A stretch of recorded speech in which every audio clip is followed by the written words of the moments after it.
Good evening, everyone. Here we are for our live event with Jai Murari.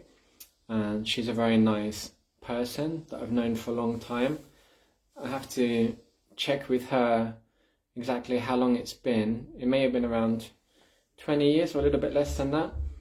But when I used to live in the temple in central London, in Kirtan London, the Soho temple, then I remember her coming. Bhavisha Patel, one of the many Patels, and she became involved in the temple, and then she started to run various projects. So she is a very dynamic lady, and she's been running various projects over the years, such as Mantra Lounge, which is a very interesting project that she's been running. It's been running for almost 10 years now, she was telling me today.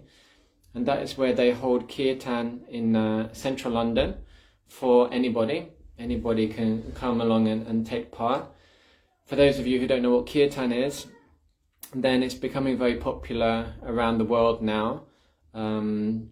It's a type of yoga, it's Bhakti yoga, which is what we practice. And it's the chanting of Krishna's names. And this is becoming very popular around the world, just as yoga has become very well known and practiced, by millions around the world, and a big industry, a multi-billion-dollar industry. And then Hare Krishna, Lucy. Then Kirtan is kind of coming after that as a big wave. Many people have got into it through yoga, and through becoming familiar with the Bhagavad Gita, through the yoga teachers. And Kirtan is really super beneficial for one in terms of one's spiritual life. It's described that Kirtan is the way to advance in spiritual life in this age, and is the essence of all yoga. And it's a very simple process, just consists of chanting the names of Krishna, the names of God, and it's very attractive for people because it's musical.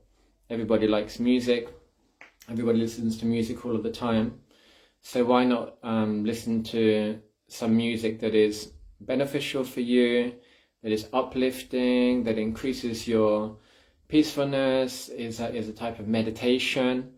So Jai began this project called Mantra Lounge, where they were doing kirtans every week, I believe, right in central London. In she can tell you, I think it was Covent Garden or Neal's Yard, and everybody was welcome to take part in these programs.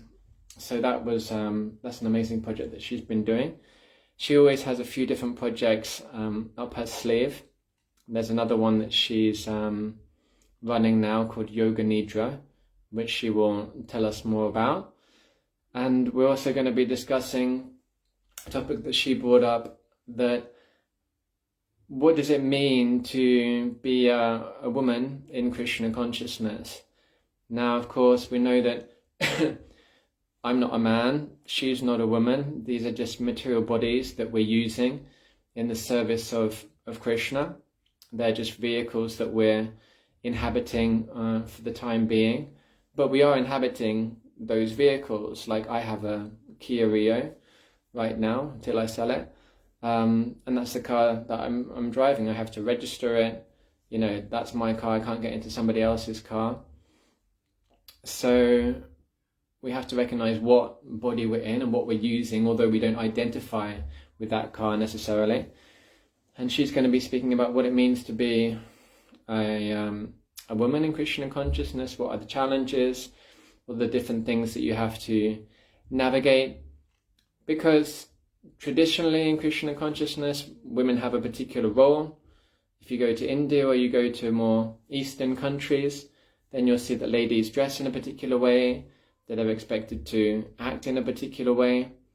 But in the West, things are pretty different than in India or in an Indian culture. So she's going to be speaking about how that works for her, what her experiences are, and how she can encourage or help other ladies to take advantage or to maximize the opportunity that they have in the present day to achieve things in Krishna consciousness. So if she joins us, that is. I'm not seeing her. I'm seeing a few other people here. Bhakta Anthony, Hare Krishna. Lucy, we've already mentioned. She said that she's been going to those events. That's very interesting. She's been to Mantra Lounge. And Brian is here. Hare Krishna there, Brian. Nice to see you. Oh, good. Here's Jai Murari. Okay, Jai. So just put in a request to join the meeting, and then we can start speaking. I've just been describing you up until now, but better to hear it from the fountainhead. I was going to say from the horse's mouth, but I don't think that's a very pleasant term. So if you can jump in and meet us, and that would be great.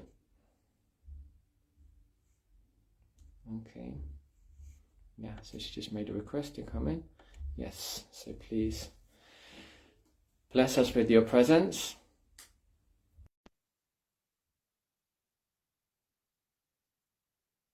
So we have 6 people live here. Hello. Okay, here you are. Hare Krishna. Hare Krishna. Can you hear me okay? Great. I can see you. I can hear you. Great. Welcome. Nice to see you for the first time in a while. I know. A long time. You look the same, though. So do you. I don't. I've got more wrinkles. But they're from smiling, not from age, of course. So that's okay. I was trying to remember. When have we known each other since? Like I started going to the temple in 2000 in Soho. When is it that you started coming to the temple? Before that or after that? I think it was around 2005, 2006. Okay. So since that time, then I remember seeing you come to the temple and taking part and stuff like that. And where is it you're from originally? Are you from London originally? Yeah, I was born and brought up in London, and I actually met you before I came to the temple. You probably don't remember, but I think I might have told you the story. But when I was at university in around 2001, in my first year, you can't hear me? Now it's better. I might just put my earphones in. Now it's gonna go back bad again. Okay, I'm gonna rejoin. Okay. Yeah. There always has to be some technical issues, otherwise it's not a bona fide online event. But there you got a brief glimpse of Jai Murari. What did she say? She met me before she joined the temple. Not that I remember. I've heard a few of those stories that I was distributing books and met somebody, and then later we met at the temple or something like that. Maybe one of those stories.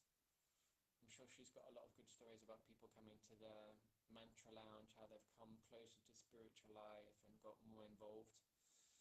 Actually, that's always the most interesting story of how people come to spiritual life, just as Mantra Chaitanya was telling us last week, how his brother, before he died, before he passed on, he knew that he was going to die. He had cancer, and he was searching for meaning in his life. Like, what's going to happen after death? Forget my money, forget my girlfriend. What's going to happen after I die?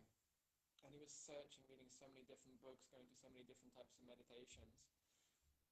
And then he found some peace and some knowledge in Bhagavad Gita and the Upanishads. And that had a huge effect on Mantra after his brother had left. And it was actually his brother's girlfriend who passed on the Bhagavad Gita and the Upanishads to Mantra. She's back. Okay, good. You have to join again. Okay, I can add you actually. Okay, let me add you. Okay, here she's coming again. And then Mantra got and he got more knowledge and came to Krishna consciousness. Okay, let's hear you now. Hey, is that better? Yeah, that's much, much better. Okay, Yeah. welcome back. Oh my God, my phone is getting so old, and I'm kind of like trying to not buy a new one, not upgrade it because that's our tendency to, right? But I feel like they just make them to last 2 years. Yeah, it's such a And rip-off. then And they you're make them like, out of glass. Like, oh, why can't they yeah, make them out of steel or something? I've got a huge crack going through mine, and I'm just like, oh, but one of my friends is into the environment, and she was just telling me how um, the parts for the phone, the metals that are needed, they like dig them out of the ground, and they're sort of like so bad, they're creating huge craters in the earth, and I just felt like I'm going to resist the temptation of buying a new phone. Um, Okay, anyway, the sound is good now. So you were saying, Jai, how we met for the first time? oh, right, yeah. So I was at university, and you were outside the Disney store with a box of books. And I think that's where I first met you. And when it started coming to this London temple, I recognized you. I was like, oh, hang on, that was the monk I met. So I wasn't like just buying like Mickey No, Mouse toys. oh, no, you weren't. You were giving out books actually, and you stopped me, and I was on my way to buy a top for a party later that evening. And you asked me to give you a donation, and I was like, I don't have any money. You were like, well, I'll wait for you. You can just go to the ATM machine. And so I went to the ATM machine, and I gave you a donation, and you gave me a Krishna book, which was very nice. And I kept that while I was at university in my dorm room. Great, so I get a little bit of the benefits of all of your preaching in Mantra Lounge and everything. I get my little percentage. I thought I was feeling quite upbeat today. That's good.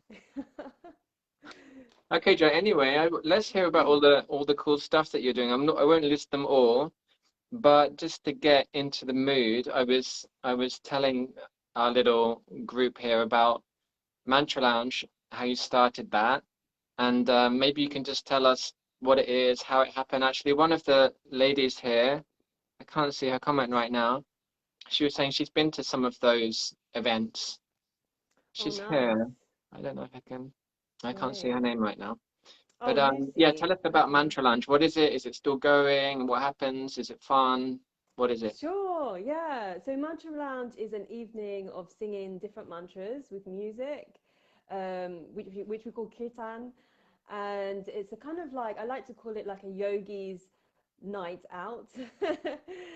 So yeah, we sort of all come together and we sing. It's very beautiful. Yeah, that's what it basically is in essence. And we all sing the mantras together in unison, and we've all felt very peaceful and happy and upbeat. Okay. And these mantras, I mean, probably for a lot of people who are watching this, they'll know what it is. But Mm. for someone who doesn't know, these are like ancient mantras in another language, right? That have a kind of positive and uplifting effect, right? Yeah, that's right. So the word mantra, man means mind, and tra means to release. So we're literally freeing our mind.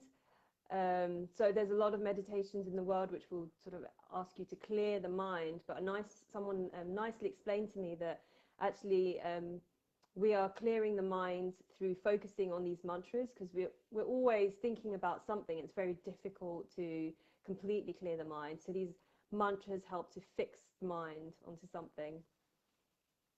And the mantras itself is sacred and spiritual, which has like a cleansing effect on the heart. Hmm. And do you experience that people come to those? I mean, I went to one of those events. That was, I think it was about 4 years ago. I came to one. I was in England because I was living in Hungary at that time, and I came with my son, I think. I was Mm. looking after my little boy. We came to England, just me and him, because we couldn't get a visa for my wife. And we came to Mantra Lounge, and uh, and I met some really interesting people there because they're not necessarily Hare Krishnas or like religious people. They're just, open to yoga and meditation and things like that. So have you met people there who have come and they've felt the benefits, and has it changed their lives in any way? Or Yeah, yeah, definitely. we've had so many people come over the years, and I was actually just looking through some of our old Facebook pictures, and I can see how, for some of our guests, you know, they've been coming for many years, which is so nice to see. We've like created a community within Kirtan London. So, you know, people come with different experiences of kirtan. Some people have done kirtan in a yoga studio with a yoga teacher. Others have been to India and experienced it there on a yoga retreat. Kundalini yoga, you know, they do a lot of kirtan as well. Hmm. So a lot of, yeah. So, and others just bring their friends along and they've never done kirtan before.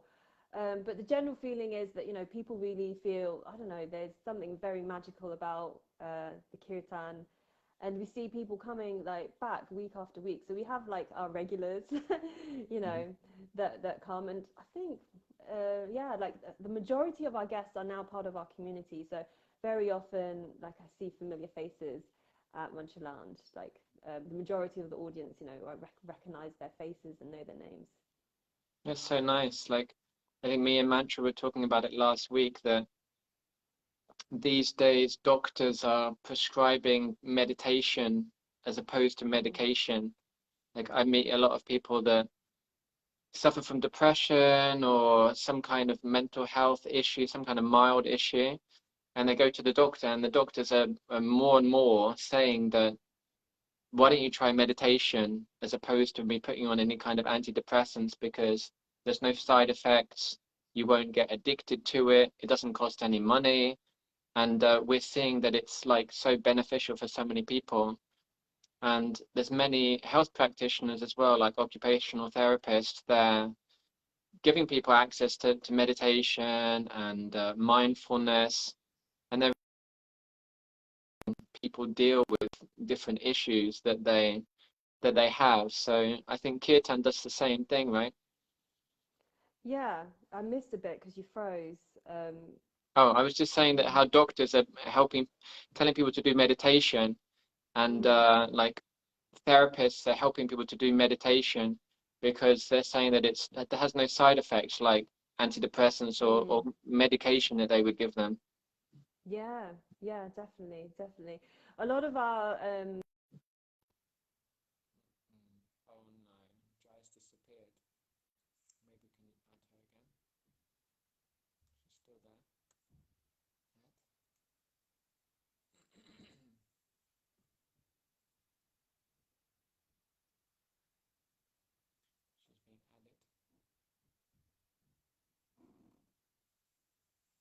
Okay, I can see now Lucy Bhavani Durga. I went in 2016, so enjoyable. Always surprised how many new people came and just started chanting together. Yeah.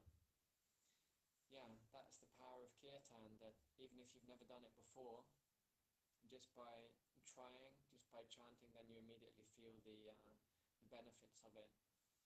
Um, I think also I was saying to Mantra before how I first heard the chanting of Hare Krishna in India when I was 18. And when I first heard the chanting, I thought it was too good, too nice, too sweet, because I was such a cynical person at that time. I'm not saying I'm not anymore, but but but yeah, I mean, you can immediately feel the power of Krishna's names when you're chanting them. So hopefully Krishna's holy names will allow Jai to come back. Good. I should have started chanting, so I was just talking about the power of Krishna's holy names. Actually, you know what? I was just reading in the Bhagavatam today, in Srimad Bhagavatam, which is one of our ancient Indian scriptures. It was all about the Narayan Kavacha, about how it's an amazing story from the Bhagavatam, from how there were these gods and they were fighting in this battle and they were losing. And they went to a priest who gave them particular mantras. And just by chanting these mantras, it gave them so much power that they could defeat their enemies and they practically became invincible. And it's an mm, amazing thing because those mantras, they're not like, they're not weapons, they're not grenades, they're not missiles.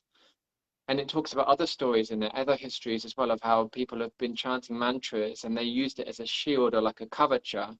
and it's been protecting them from inauspicity. And it says, if you just read that chapter of this book, Srimad Bhagavatam, then you will always be protected from your enemies, from the government, from illnesses. So we could all do with a few of those mantras these days, I think. Yeah, yeah, so powerful. Before I dropped off, I was just going to say that a lot of our illnesses come through being stressed and the mind not being able to be still. So when we focus our minds on us, on a mantra, then it helps to heal our body, and yet that vibration sort of penetrates throughout our entire body. Yeah. How much time do you meditate every day? A long time. I kind of at least an hour and a half minimum. Well, that's your prescribed chanting and meditation that you do every day, huh? Yeah, yeah. And I Well, like to wake up to mantra. So, as soon as I wake up, I like to put a bit of mantra music on in the morning. you're a mantra addict, I can tell. I am indeed. Better than being addicted to chocolate. Oh, yeah. Although I think I'm addicted to chocolate too. You can be both. Okay, and what's the yoga nidra thing? This is like, I mean, Jai is a real, how would I say? She's like an Instagrammer, and I was never that into Instagram. I use Facebook more, but I just like Instagram more these days. And when you see Jai's avatar on Instagram, saffron.love, then it's just so everything you do is like so visually appealing and so nice and presentable and attractive. And I don't know what it is. Honestly don't know. I haven't done any research. I've just seen it on Instagram, this yoga nidra. So tell us Mm. what's all that about as well. Is this like the new mantra lounge? Yeah. So, Yoga Nidra is a practice done by the yogis, and it basically they used it for self-realization.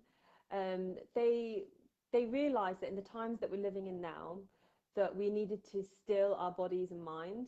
So they developed this thing called Yoga Nidra, which basically puts the body to sleep, keeps the mind awake, and you keep your mind focused on something. And in this state, you basically start to heal the body.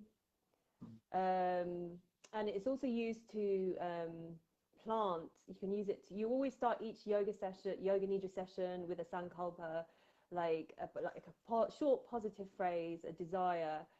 So, for example, like I eat healthily or something like that. And you can create life sankalpas, something that's going to be beneficial to you and also beneficial to the world and help you evolve spiritually. And these get planted into your subconsciousness, so you can, it helps you to manifest your desires as well. Hmm.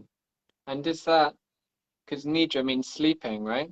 Mm. So is that I mean in the pictures I've seen of it. So how does it work physically? Like you go into a room and you're like lying down in a group, and then you're like Yeah. relaxing your body and you make a sankalpa like a particular kind of vision or Mm. affirmation, and then you focus on that and you just how long do you do that for? Is there particular things that you go through or? Yeah, there's particular steps that you can go through, and the session can be like for anywhere from like half an hour to an hour long. I do my sessions an hour long. Um, And yeah, so basically you lie on a yoga mat. And normally you do it in person, but everyone's at home in their rooms.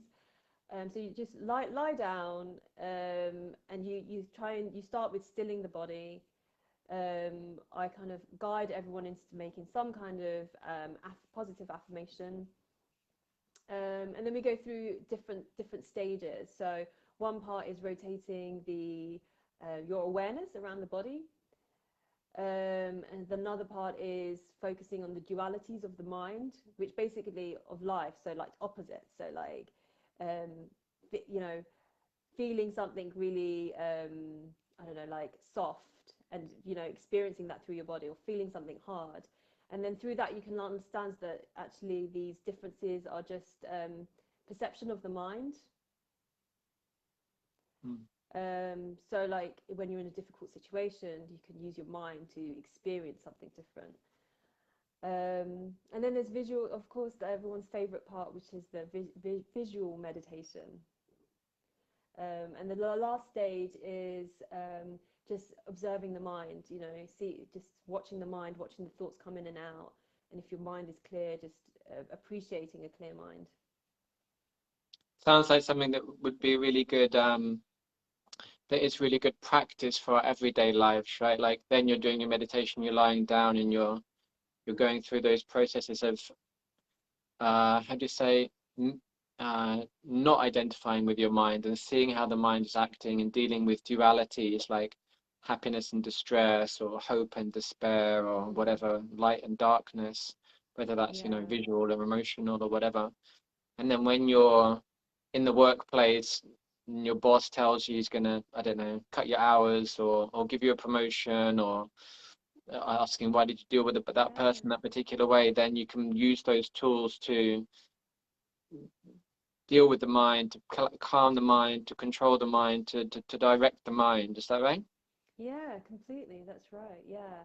I often, I've, since I've learnt this technique and a bit more about meditation, I often, in the middle of my day when I feel like really stressed, I just return to my breath, like just focus on my breath, focus on the sort of inhaling and exhaling, and it really just shifts the state of my whole body and Actually, mind. Jai So, Shetty's talking about that a lot at the moment, about breathing, about how breathing can control your emotions. And hmm, yeah, I knew Jai a long time ago as well. I've known his dad.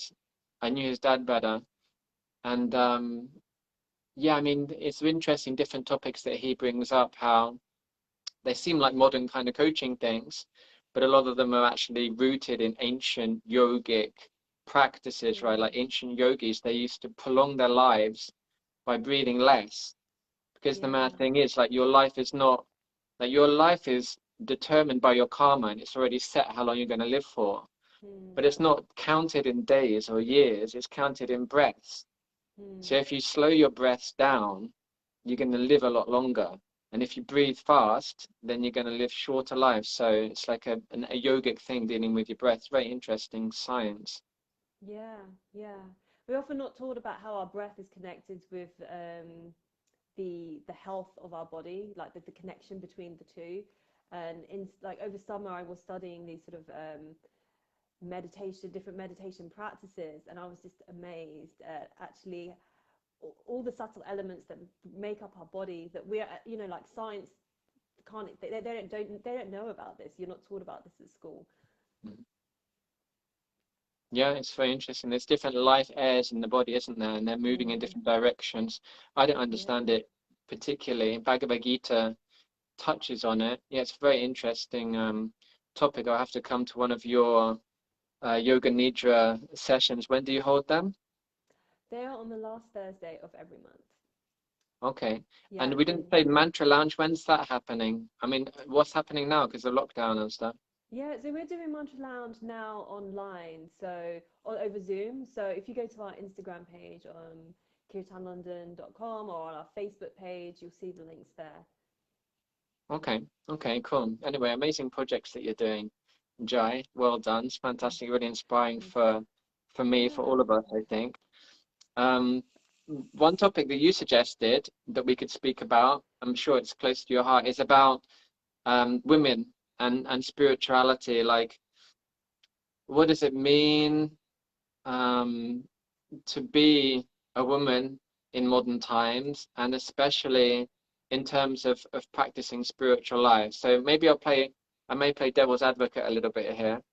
That, traditionally, like I just give like a little background of Indian culture or Vedic culture, then the ladies would be the mothers. They would be raising children and looking after them and serving their husbands. And say that loudly so my wife can hear, she's downstairs. And cooking and cleaning Mm, and changing nappies and so many things like that, like traditionally. And in the West, we're also aware of that conception of womanhood, but in the West, it's extremely kind of rallied against these days. Like if you say to somebody that, a woman's place is in the home, that's like, mm, you couldn't make a bigger offense in today's world. Completely, yeah. So, I even so I I mean, have a nice jumper. I have a nice jumper that says a woman's place is in the boardroom. yeah, I've seen that. I've seen that. So, like, I mean, you're originally of Indian origin, I assume, right? Yes, I am. Yeah, my parents are from Gujarat in India. Were they born in India? Um, yeah, they were both born in India. My mum kind of grew up in, oh no, sorry, I forget. My mum was born in Uganda.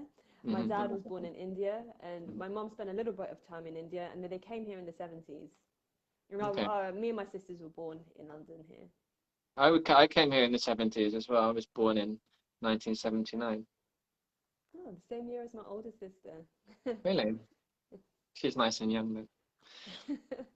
So yeah, I mean, like, I mean, because in India, things are a little bit more traditional than they are here in the like the Wild West.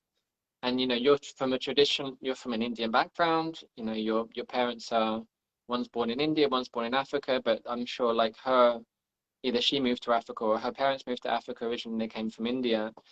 So how do you deal? You're a woman. I don't have much experience of being a woman, at least in this life. Then how do you deal with the role of a woman in spiritual life? Because also in our scriptures, I mean, sorry, but our scriptures are very traditional and they talk about, ladies, how they act, men, how they act.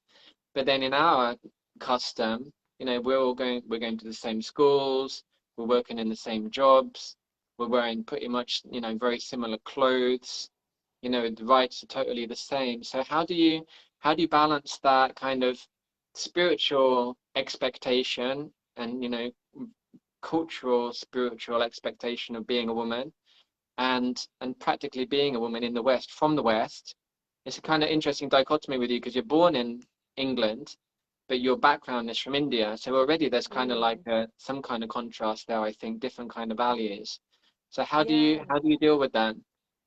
Yeah, I think over time I've tried to I've understood um, what my interests and what my talents are, and then I try to sort of dovetail that into my spiritual life and into I suppose just accepting who I am, where I am at, what I can and can't do, because often if like I found that if I forced myself to be a certain way because that was the expectation, then I would be quite unhappy. And Mhm. that's not the point of spiritual life. The point of spiritual life is so that you are internally happy. So my I found that my external surroundings and my external I suppose of way of being helps me keep me peaceful so that I can focus on my spiritual life.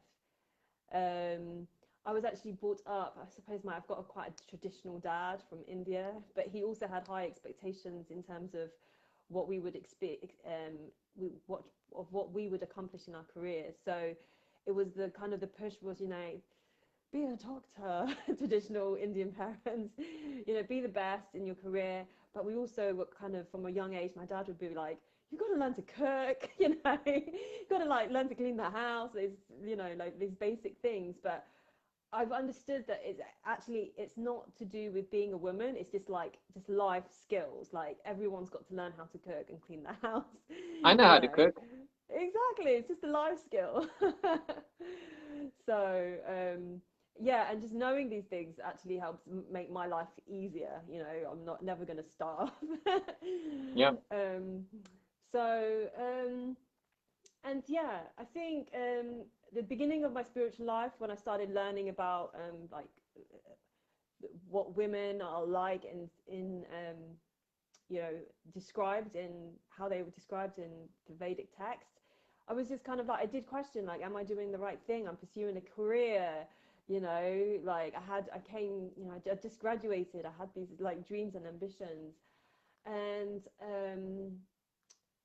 I think what I did is there was like the practical aspect, like I just had to work because how am I going to pay for like bills and rent and stuff like that. And I had a university degree, so why not just use that to make the most of it. So yeah, I've been working for about 15, 20 years, with breaks in between. And I use all my skills that I have learned in the workplace in my service. So in my service for the world. which is quite nice, you know, for Kirtan London. Me and my counterpart Ananda, you know, my we're both leading Kirtan London together. We've just over COVID, we've just gone through a session of you know, setting our vision and strategy and our goals, you know, and I don't know if I would have known how to do that if it wasn't for my work. So it's nice to be able to contribute like that. Yeah, it's an interesting point. Like we had just had a brief chat on the phone today, and I was mentioning how I saw one video one time. It was a vlog that one lady had done about her family, and she mentioned right in the beginning how all of us have contradictions in our lives. Like, I don't know, it just practically, if you in spiritual life we have such high expectations, such lofty goals that we're trying to achieve perfection, and you know we're trying to be saintly and we're trying to be pure, and at the same time we have to deal with so many day-to-day situations, you know, like paying the bills, or you know, stopping the children writing on the walls, or you know, like Yeah, dealing with your health, or you know, just like you know, yeah, getting out of bed in the morning. And yeah. it's not easy thing to do. So like a real key thing I think in spiritual life is application of spiritual teachings. Like we can read the books, but then how to actually do that, how to actually live that requires Mm. intelligence, and it requires guidance. And you know, I mean, it's like for men as well. Like I'm married. I was, when you knew me, I was a monk. I was living in the temple. And then when I saw you uh at Rath Yatra, I think, were we already living in the UK then? Yeah, we were. That was like 2 years ago, almost 2 years ago. I saw you at this big festival in London, Rath Yatra, and I was saying, "Are you married?" I said, "Are you married yet, Jai?" And you said no. I was like, "Well, come, let's find. We need to find you somebody." And you were like, "Well, you've changed a lot. You were a monk before. You weren't like, you know, bothering about these things." Mm. So yeah, just to like as a man, I've been married for how long is it? It's going to be 8 years this July. So for a man, it's also like, you know, there's a particular role that you have to play when you're married. You know, it's not you, it's not the soul, but it's the role that you're playing. Like if you're in a football match, if you're a goalkeeper, Mm. you have a particular role that you have to play. You're not like a centre forward. And if you're a winger, then you're not the referee. There's different roles that you play, not after the game, but when you're playing the game. So for a man, I mean, there's lots of things that are described in our scripture, but it's about, you know, giving protection, or being kind of stable, or being sensitive, and, you know, and things like that, that are traditional qualities that you're supposed to develop. But it also depends on the relationship. Like I know devotees who it's kind of it's more mixed up. You know, the lady is more in the kind of predominant male role, and the man is in the more kind of how would you say, passive ladies role. So it's like if you're in that relationship, somehow or another you've got to make it work. So for men also, you know, we have a particular role, and how Yeah, to apply that in the relationship is not so easy. You've got to figure it out. yeah. I think it. Yeah, you do have. Yeah, I think it just depends on your circumstance, right? Like when you were talking, I was just thinking about my grandmother, right? So my grandmother, she's like 96 or 98 now, and she was brought up in an Indian village. And she got married at like age very early, like age, I think she was 14, she said. And she moved to her husband's family's house. And I was just like, so what did you do? And she's like, well, I just got to work, you know. I was just like, what? She was like, literally back in the day, like the women's role was all the housework, but it's very manual. It was like having a job. Yeah. No washing And machines, right? No washing no washing machines, machine. no dishwashers. It was like a full-time job, and then she had 8 kids. Yeah, So it was just like she had her qualities, you know, as well, like her career qualities. Like she saw it as her job to keep the house together and everything. She would you have to like grind the flour. You know, I went to our really. village in India, and yeah, and I went to the village in India. My parents had where my dad grew up, and they've got family home there, and they had this the mortar where you like move, like grind the flour. I could not move it. I had a go. I couldn't even move it. It was made of stone, and I was thinking about my grandmother having to having to churn that flour. It's hard work, you know. And then I was thinking, you know, like my grandmother actually has these like natural leadership qualities. And she was actually seen, my grandfather, my grandmother, they were like village leaders.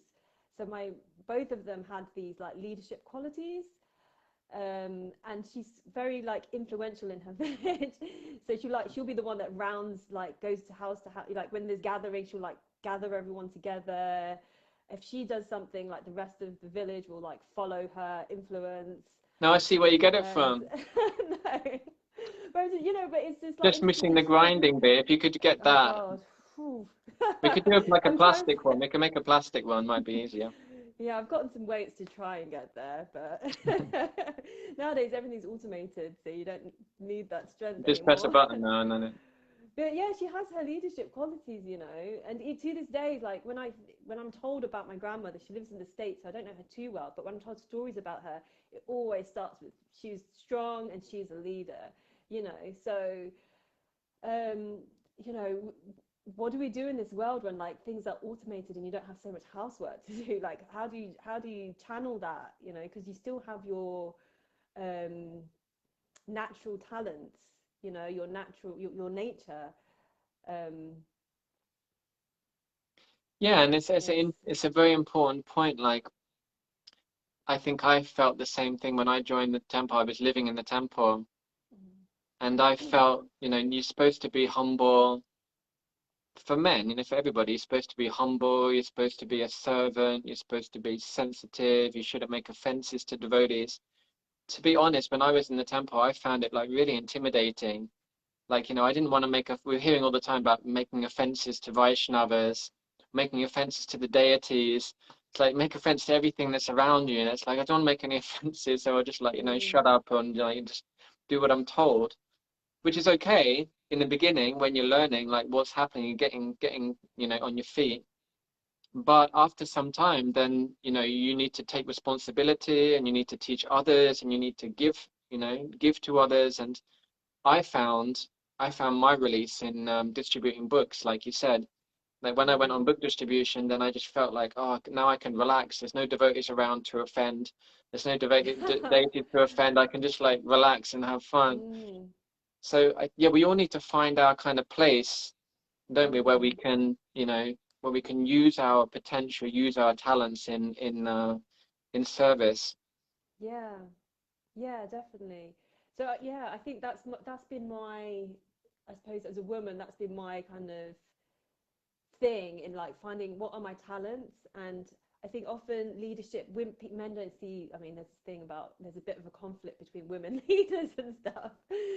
So you know, like I can't help myself, like I have to be leading something, you know. If I don't, then I'm quite unhappy. So Mhm. I've got to be like taking something forward, and that's just how I am. So um yeah, like just coming to terms, like not coming to terms with it, but just accepting who I am and being like, okay, this is my offering um to Krishna, you know, to my service for the world, and how I'm gonna use this talent to help uplift others. um yeah. Yeah, And it's a wonderful thing. And that's why you're so glorious. You know, you're doing all these wonderful projects. Like, you know, I've also had many women leaders in my life, especially in Hungary. There's Shamju, she was like a big manager that I was under. And then there was mm, Ashtasaki, she was the head pujari. I was a pujari there for 6 years. They were all good leaders, you know, they were very good. And yeah, it's an interesting thing. Like that the nature of women and you know that I mean, because we can't pretend that we're not in this body either, you know, like one of the names of Srimati Radharani is Lajita Gaurangi, which means Gaurangi who's shy. So it mm, also talks in scripture how the a nature of a woman is shy, that they're kind of, you know, men are kind of just like, you know, sitting around, don't care, just talk a load of nonsense and don't care who's listening. But women are usually more, reserved, even if they do have leadership qualities. So yeah, it talks in scripture about that, how the gopis, how Radharani, they have to overcome that to go and serve Krishna. And but we were saying today also on the phone that Srila Prabhupada would say to the ladies in the temple that you should go out and preach, you should go out and distribute books, you should go and give Krishna consciousness to others. And they would say to Prabhupada, but then, how can we be shy and humble if we need to go out and talk to men? That's not a Vedic thing that men and women mix, really. Like it's even said that Prabhupada was saying about his mother that when she left the house, that she would be taken in a palanquin from where she was to somewhere else, and nobody could see her. She definitely wouldn't interact with any men, except I'm assuming from the family. But then Srila Prabhupada is sending the ladies out, young ladies, 20-year-old ladies, attractive young ladies, to go and talk to men all day on the street, ask them for money, give them books, stop them. And Prabhupada, I've even heard that they're our secret weapon, because ladies are naturally attractive and beautiful. They attract people. And they were saying, how do we do those two things? How do we be shy and humble and at the same time go out and, chat to everybody indiscriminately? And Srila Prabhupada said, at home you have to be like a lamb, and then you have to be like a lion on the chase. So I think the main thing is what is your motivation? Why are you doing it? Are you going out there? Are you leading projects so you can meet a lot of young men?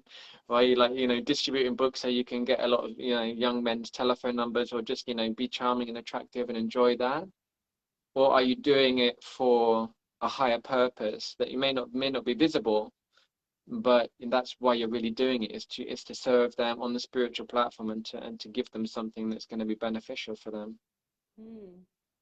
Yeah, definitely. And we were talking about earlier about how I think I was explaining how, for me, because actually growing up I was actually very shy. My family used to make fun of me, if they put me and somebody else in the room, another quiet person, there'd be no conversation. I was actually very unconfident and very, very shy. So for me, I think what's helped, Yoga Nidra has helped actually. I did make an affirmation of being a bit more assertive, I kind of planted, a seed. I am assertive, and I went, through the Yoga Nidra process, and actually I found that I was more able to just say the things that I have to say, and they were always about, in meetings at work, just valuable things, just contributing in a valuable way. Another thing is just understanding that I'm always guided. We have a super soul in the heart that's our sort of internal navigator, our internal GPS. Come sit down. Madhisham. Just carefully with the telephone. Come sit on my lap. I'm talking to Jai Murari. Hello. Have you met before? Did you meet that time when I think do you remember seeing him at Mantra Lounge? Did you see him then? I think so. Hello. You was a bit smaller then, weren't you, Madhu? But you're a bit bigger now. Okay, carry on. You're making this affirmation. Yeah, so basically just understanding that I've got the super soul in the heart, my GPS, who's always guiding me. And often that intuition that we feel is the super soul. Sometimes I often just feel like I have an idea, or it's an intuitive idea, and something to say, but I kind of hold back. And understanding that intuition comes from the divine, and I'm supposed to speak, and I'm supposed to share it with others, helps me to overcome that shyness. That's very interesting. That's very interesting. So you're saying that you were getting inspiration to do things and guidance. Thank you, Maddie, for the lighting. And but you didn't necessarily, I don't know, you were saying that kind of, you had to listen to that to help guide you in your activities, right? And you had to learn how to listen to that. Yeah. So I think my reluctance often comes from thinking oh, well, what if I'm wrong? Or what if people just disregard the idea and think it's silly? but that's kind of all related to my sort of ego, really.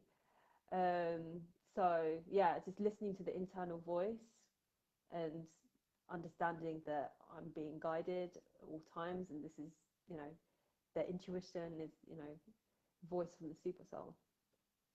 Because a lot of times people, like say coaches, they would say you have to believe in yourself, you know, like, I mean, like often affirmations are about that, right? You know, believe in yourself, you know, don't let people put you down or things like that. But what you're saying is that this kind of guidance, that it's not coming, it's not just about you hyping yourself up, you know, saying I'm good, I can do it, and just telling yourself that over and over again, that, you know, I am something that maybe we're not, you know. And if I say to myself, you are a mathematician, you are a brilliant mathematician, you know, you can do a degree in mathematics, which I wouldn't do, it's just not my nature, then you're saying it's not just our mind telling ourselves that we can do something, but it's actually like a higher guidance.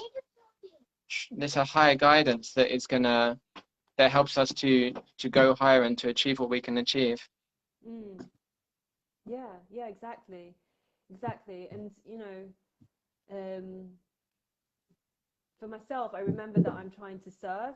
You know, this what I'm doing is not for myself. It's to serve Krishna, and, you know, uplift the world, uplift others. So that also helps. Like it's greater than me. Yeah, that's very amazing. That's very amazing. Like, I mean, I think it's something I can relate to what you're saying. I think a lot of people may not be able to, like, you know, what does that mean? That you're saying that if we have the motivation to do something for the benefit of the world, especially on, say, the spiritual platform, then you can actually become guided to do that, right? You're going to have a higher power who's going to be communicating with you and telling you, okay, well then do it like this, don't do it like that, right? But I think a lot of people, they'd be like, you know, that sounds a bit weird, you know. So Yeah. I think the first, yeah, go ahead. I was just going to say, like, one example is like you have an idea, and then like three other people have the same idea, and it's like a random idea that's just, you think it's so random, you kind of like dismiss it, like, you know, and then you know that the super soul, like, you know, like wants this to happen, you know, Tell us who's the super soul?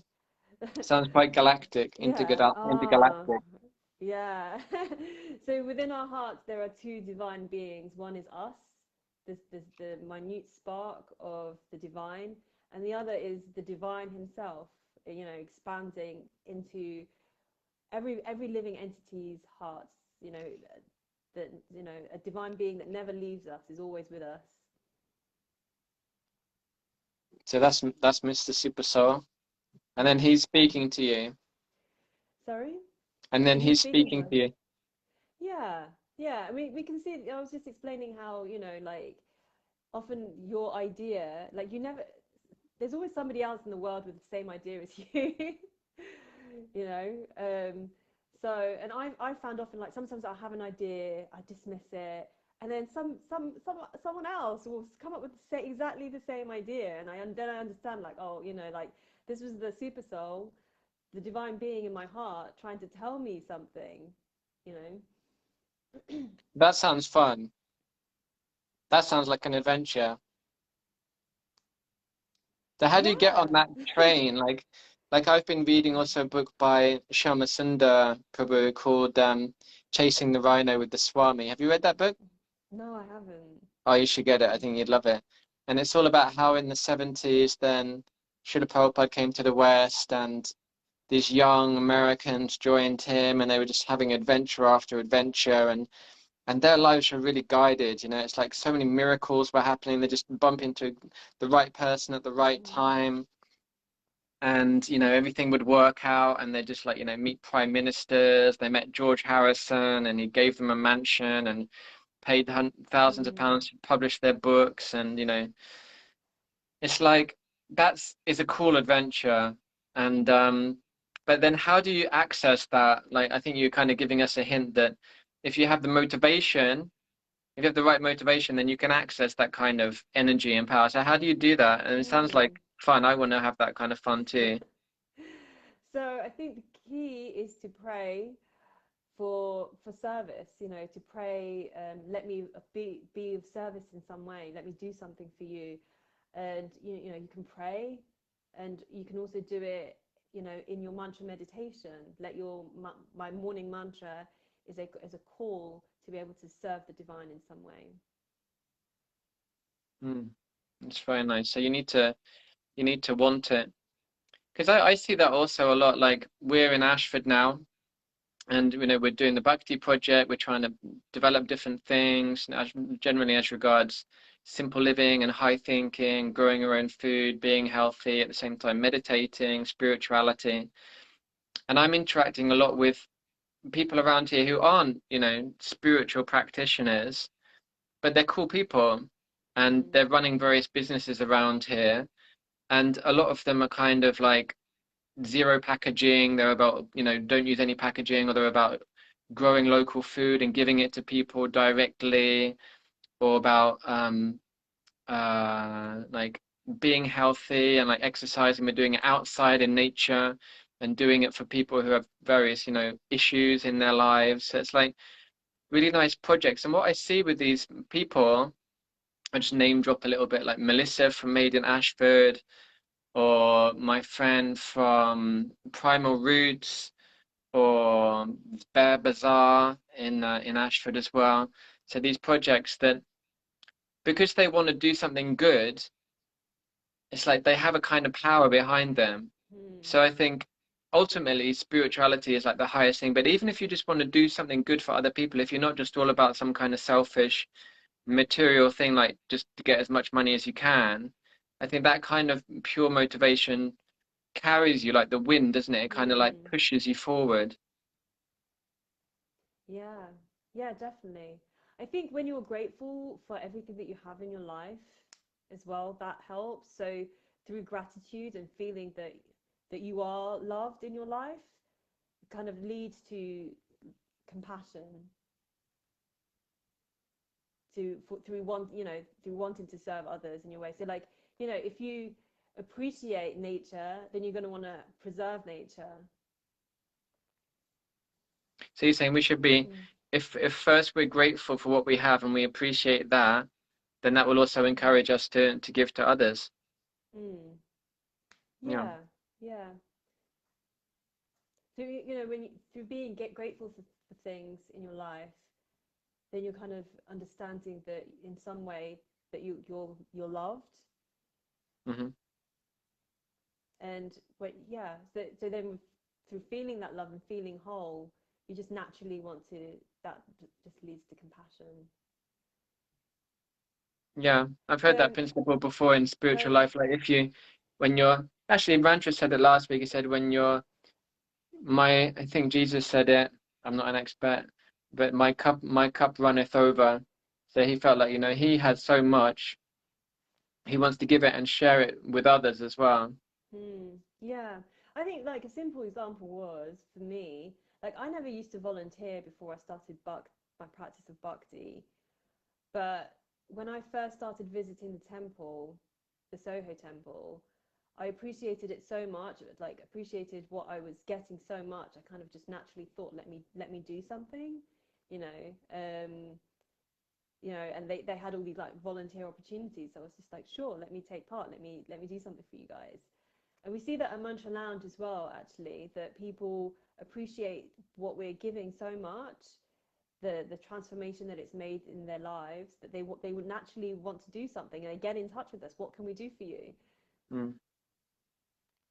Yeah, it's definitely such a powerful way to connect to people, like that kind of that giving mentality. I see here also, like you maybe heard about that little thing we're doing with Plurendon Manor Farm, which is a normal kind of dairy 15 minutes from here, but it's very big, 700 acres and 500 cows.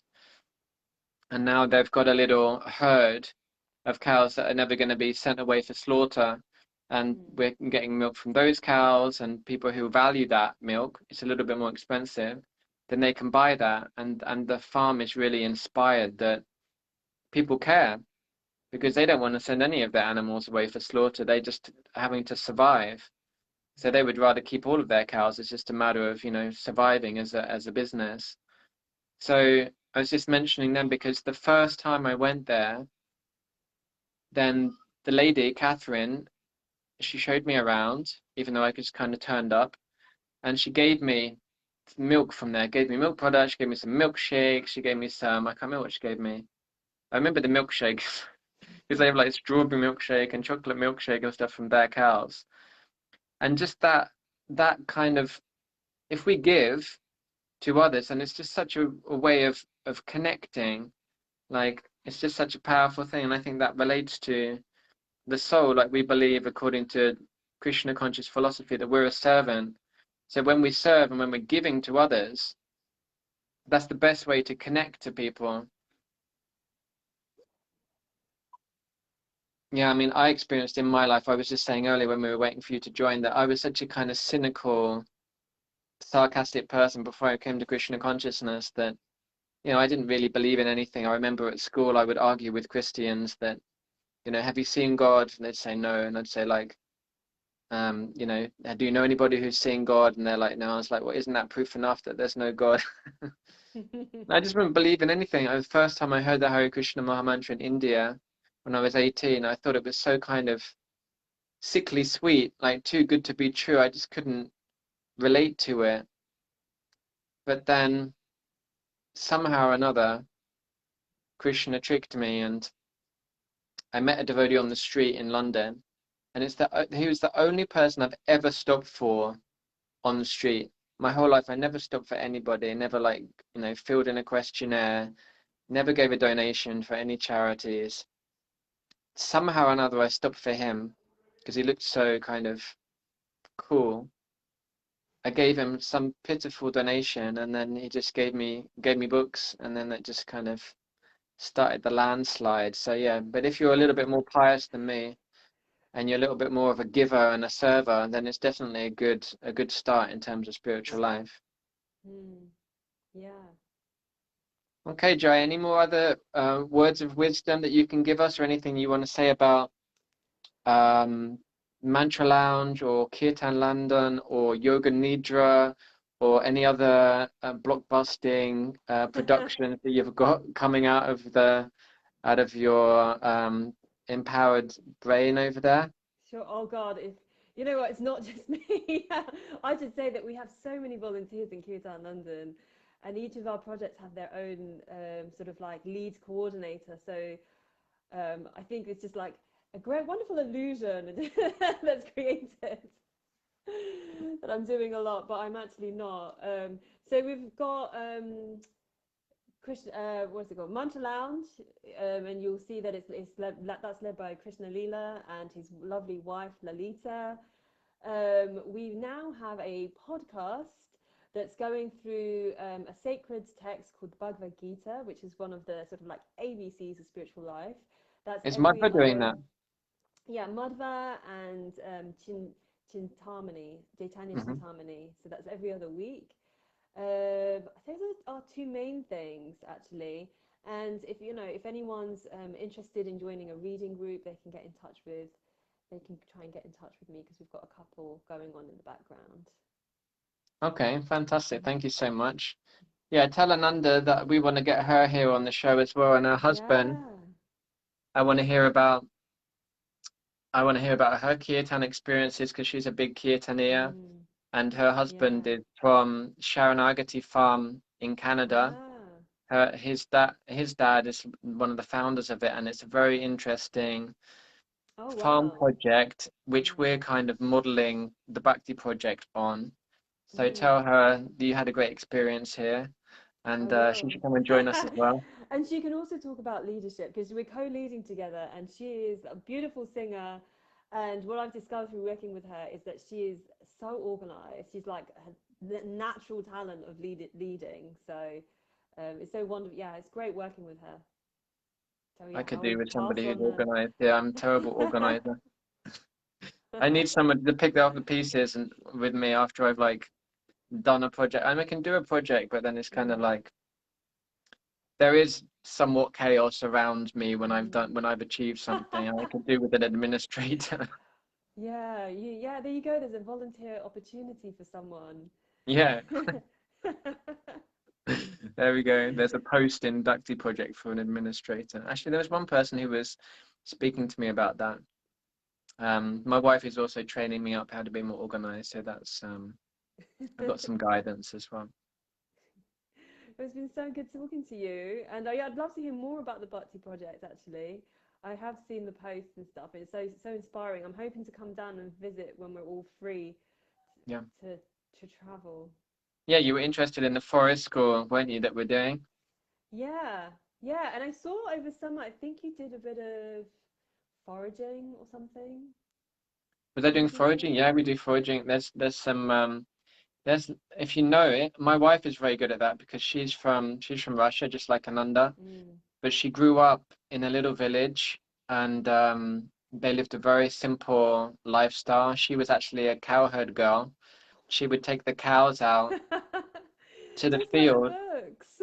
Yeah, it was very chilled out there. She would take the cows out in the morning and then just play all day with her friends in the river and in the fields, and they would pick like little natural strawberries, wild strawberries, and Mm. they would eat chalk out there, and she knows so many things about so many plants that you can eat, like you'd never guess it. Like Wow. dandelions, and there's something called shoshka. I don't know what it's called in English, but it's like these leaves, they're super healthy. So there's so many things out there that you can eat. Yeah. Like in I England, didn't if you even. just go for a walk in the countryside, we don't realize it, but there's probably like 4 or 5 things that you can eat that are right around us that you don't even realize. Like Mm. there's little wild apples, there's wild plums. You wouldn't know that they're plums, but they're tiny little plums. Yeah. You know what? It's so funny over COVID because everyone's trying getting out to nature, right? So there's a field behind my house, and there were these things that came up like that looked like blueberries. And it was so funny because I was going for these walks and I could see everyone pointing at them. There was a couple standing over the blueberries, like, can we eat those? And I was just like, we're such city people, like, nobody knows, you know. These have been growing in our fields at the back of our house for like years and we've never been there. And now for Yeah, the first time, like, people in the community are going out to the fields and going for a walk, but we have no idea what is what. Like, yeah, um, yeah, yeah. That's why it was so interesting hearing about your grandmother. Like that, I was living in New Rajadam for 10 years, farm community in Hungary. It's like self-sufficient living mm, where we're living in houses. The only electricity you had was if you had a solar panel oh, and wow. you weren't given one, you had to sort it out, which is a whole trip. I've got stories about climbing onto roofs and smashing solar panels up with a hammer because it's, old broken one, and fitting up a new solar panel, hoping you're not going to fall off the roof. Fitting up the electrics, Mm, but it's such a complicated thing, and there'd be no running water. We'd bring in water from the well, wash your clothes with that. So my wife was doing the washing, like washing the clothes and stuff for us. I was making the houses were heated by, wood burners. You don't see them in the UK. It's a specific type of wood burner that has lots of tiles on it. And mm, they work really, really well. Like if you have a fire in your house, like I mean an intentional fire in the fireplace, then it heats up the room really, really quick, but then it cools down again really quick. So these like they're called csedéd kajhas in Hungarian. It means like tile wood burner. They're just they're so good. You just put in a fire, burn it for like, I don't know, half an hour, and then the heat just stays in it for about 20 hours, 24 hours.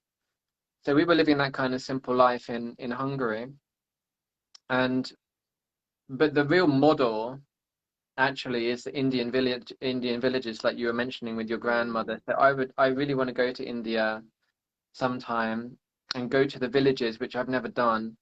And because still supposedly like 70% of the population in India lives in the villages, Yeah, and a lot of yeah. them are self-sufficient. And if they're not self-sufficient, then I think, amongst a few villages clubbed together, then they are self-sufficient. Mm. And my wife was saying that, in her village, they would grow so many things that the only things that they would buy in the shop were sugar and what was the other thing? I can't remember what it was. Rice.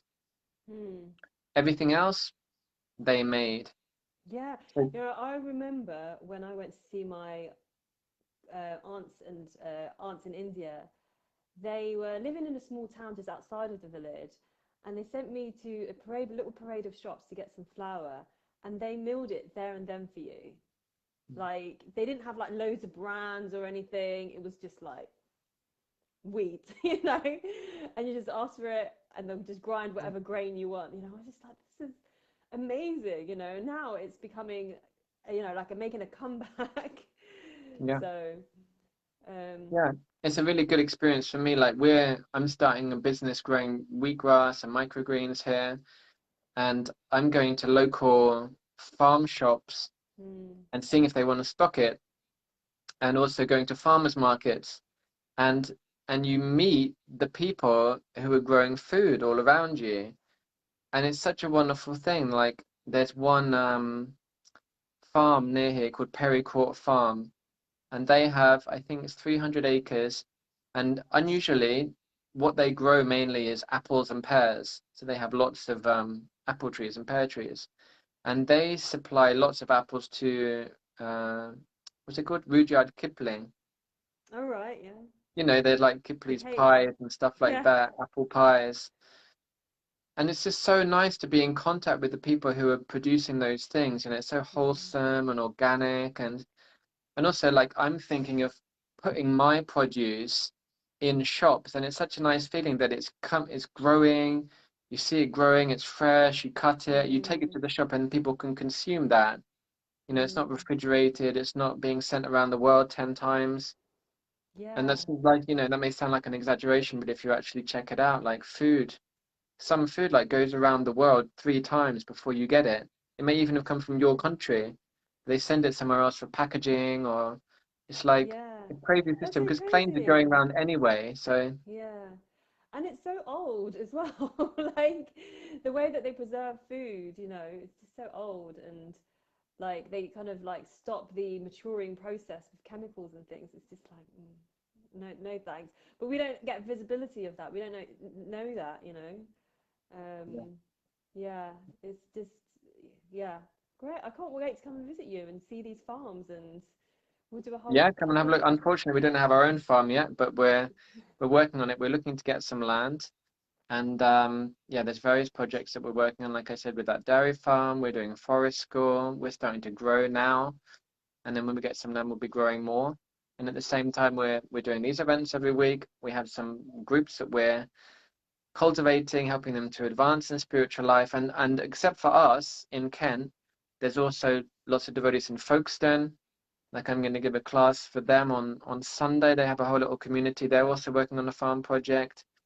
And there's these wonderful devotees in Canterbury, Mantra Chaitanya, and Kesha Bharati Maharaj is down here in Hythe. He's living Mm. here now. So there's a whole little thing in Kent. It's And all it's just so nice around happening. here. It's like 20 minutes from the beach, It's like 20 minutes Oh, from the sandy beach. So, what more can yeah. you want? That sounds so good. Okay, once we're allowed out, I am coming Cool. Yeah, with come my and visit. Kirtan London friends. Yeah, we should do a retreat. Definitely. Thank you so much. It's been wonderful talking to you. Okay, Joy, thank you so much. Yeah, and you have to tell me more about your grandmother one time. I want to go over and see her village. Yes, please do. They do actually have farmland too, and my uncle works on eco projects in the farm, Amazing. and he Okay, helps thank you with so much, children. Jay. So yeah, Okay, it's great having you here. Good luck with all of your projects. Thank you so much for all of the good work you're doing for London and for the world. Keep it up. okay. Keep inspiring all of us. And thank you for taking part in our little interview. And you'll be there forever on our YouTube channel. So thank you for taking part. Thank you. Take care. Bye. Okay, all the best.